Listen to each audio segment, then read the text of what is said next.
कुछ समय से हम लोग ये सीरीज़ कर रहे हैं self care through self love, और ऑलरेडी 3 एपिसोड्स मैंने रिलीज़ किए हैं और आप लोग वो एपिसोड्स देख भी रहे हैं, रिलेट भी कर रहे हैं, क्योंकि मुझे जो कमेंट्स आ रहे हैं मेरे पास और जो फीडबैक आ रहा है, it has been extremely encouraging in the way that you are able to relate with those issues that I am raising through the episodes.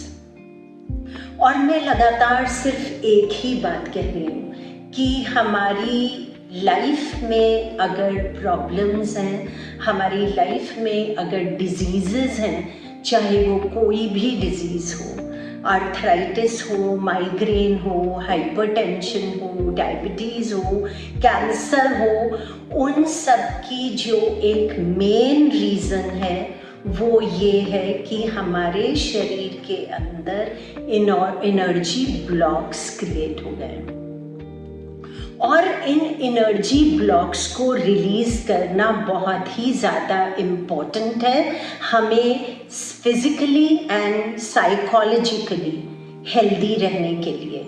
तो जो पिछले एपिसोड्स किए हमने उसमें ये बात की कि हम लोग अपने लिए खुद ही अपने बंधन क्रिएट कर लेते हैं, बिना जाने बिना सूझे इस बात को हम लोग अपने बंधन क्रिएट करते हैं, अपनी नॉट्स क्रिएट करते हैं और उसमें अपने आप को बांधे रखते हैं, और सिर्फ हम ही अपने आप को अपने बनाए हुए बंधनों से खोल सकते हैं।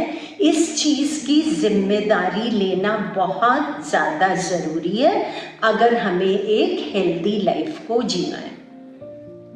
तो ये जो एनर्जी ब्लॉक्स क्रिएट हो गए हैं, इनकी जनरली रीज़न ये रहती है कि हमने कहीं पे अपने पेन को, अपने दर्द को, अपने डर को, अपने गुस्से को, अपने गिल्ट को कहीं पे हमने स्टोर किया हुआ है। हमारे जीवन में कुछ अनुभव ऐसे आते हैं और सभी के जीवन में ऐसे अनुभव आते रहते हैं जिनसे हमारे ये वाले इमोशंस क्रिएट होते हैं, which are of pain, anger, guilt and fear. तो ये जो इमोशंस हैं अगर रिलीज होते रहते हैं तो बिल्कुल कोई प्रॉब्लम नहीं होती, लेकिन अगर हम इनको किसी वजह से रिलीज नहीं कर पाते हैं तो ये एनर्जी ब्लॉक्स क्रिएट करते हैं, और अगर हम बहुत लंबे समय तक अपने आप को इन इमोशंस में बांधे रखते हैं, उनको अक्यूमुलेट करते रहते हैं, तो ये बीमारी बन के मैनिफेस्ट होते हैं हमारी शरीर के अंदर। तो हमने एक एपिसोड में ये भी बात की, पिछले वाले में शायद, कि रिलीज किस तरह से कर सकते हैं, और मैंने अपना एक्सपीरियंस आपके साथ शेयर किया, क्योंकि मेरे लाइफ में तो जो बीमारी आई थी वो काफ़ी बड़े रूप में आ गई थी, कैंसर के रूप में आ गई थी, स्टेज 3 कैंसर हो गया था। तो बहुत ज़रूरी था समझना कि मैं अपने एनर्जी ब्लॉक्स को किस तरह से क्लियर करूं, और तब मैंने अपने अंदर समझना शुरू किया, अपने पेन को रिलीज करना शुरू किया, and I took the medium of painting at that point of time. हालांकि उसके बाद मैं और बहुत सारे मीडियम्स को यूज़ करती रहती हूँ लगातार, ताकि अक्यूमुलेशन इन इमोशंस का मेरे अंदर नहीं हो। बहुत सारे लोग ऐसे होते हैं जो ये बोलते हैं कि हमारी तबीयत तो खराब है, हमें प्रॉब्लम तो है, हमें ये वाली बीमारी तो है, बट आई डोंट थिंक, मैं तो इमोशनली कोई स्ट्रेस नहीं लेता हूँ, आई डोंट थिंक मेरे अंदर कोई भी एनर्जी ब्लॉक्स हैं, आई डोंट थिंक मुझे कुछ भी रिलीज करने की ज़रूरत है, मैं तो बहुत happy go lucky type person हूँ। तो इसमें आपको ये ज़रूरी है समझना कि अगर आपको इस तरह की कोई भी बीमारी है जिसकी मैंने बात की, तो पक्का आपके अंदर एनर्जी ब्लॉक्स तो है ही। बस खाली फर्क ये है कि आप इसको इस एग्जाम्पल से समझ लीजिए, जैसे कोई पिंजरा है बड़ा सा, उसके अंदर एक चिड़िया बैठी हुई है। अब वो जब तक चिड़िया बैठी हुई है तब तक उसको मालूम भी नहीं चलेगा कि वो एक पिंजरे के बंद है, पिंजरे के अंदर बंद है। उसको कब पता चलेगा कि वो पिंजरे में बंद है? जब वो चिड़िया उड़ने की कोशिश करेगी, जब वो एफर्ट करेगी खुलने का, अपने पंखों को खोलने का और उड़ान भरने की जब कोशिश करेगी, तो उसको पता चलेगा कि अरे वो तो पिंजरे के सीटों के अंदर बंद है।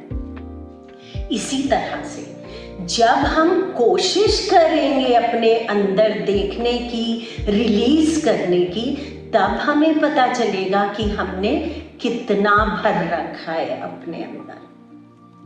तो इसके जो तरीके हैं अपने आप को रिलीज करने के लिए सबके अलग हो सकते हैं, लेकिन ये इंटेंट होना बहुत जरूरी है कि हाँ, मैं इस चीज को एक्सेप्ट करता हूं कि मुझे बीमारी है।